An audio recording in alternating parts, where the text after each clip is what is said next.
कराची में मरकजी तंजीम अज़ादारी पाकिस्तान पारां एसएम नकवी जी रिहाइश गाह ते अलामा शहनशाह हुसैन नकवी जे एज़ाज़ में तकरीब मुनक़िद कई वई। तकरीब में अलामा शहनशाह हुसैन नकवी तंजीम जे सरपरस्त आला जो उहदो क़बूल कयो ऐं मीडिया सां ॻाल्हाईंदे संदसि चवण हो त मां इदारे जो शुक्रगुज़ार आहियां जंहिं इहो मक़ाम ॾिनो। असां वटि सभु कुझु एहतराम जे करे आहे।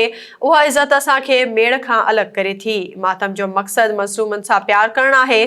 अज़ादारी तंज़ीम जे सदर एसएम नकी चयो त तंज़ीम जो मक़सदु मुहबत सां कमु करणु आहे।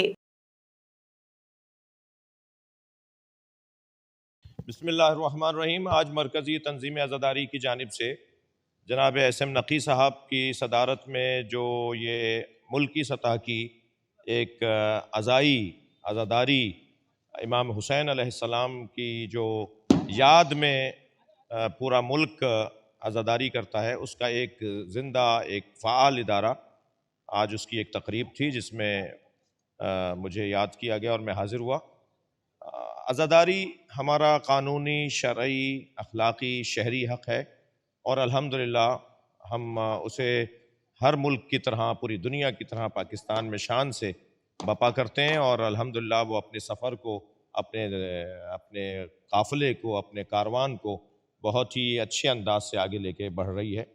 कुछ बीच में मसाइल, कुछ तंग नज़रियाँ, कुछ मिसमैनेजमेंट, कुछ इंतज़ामी उलझनों की वजह से हमें मसाइल होते हैं, जिसके लिए फ़ोरम मौजूद हैं, जिसके लिए हुकूमती और रियासती इदारे मौजूद हैं।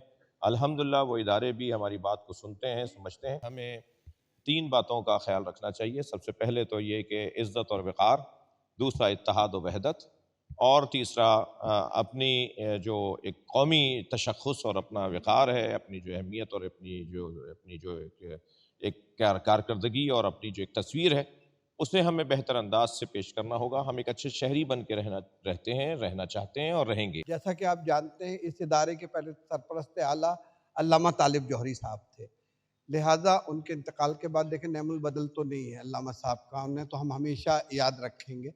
तो हमने काफ़ी हद तक खुसूसियात अल्लामा शहनशाह नकवी साहब में देखी, इसलिए कि ये सबकी खुद रिस्पेक्ट भी करते हैं, इज्जत करते हैं और हर काम के लिए आगे बढ़ चढ़ के काम करते हैं।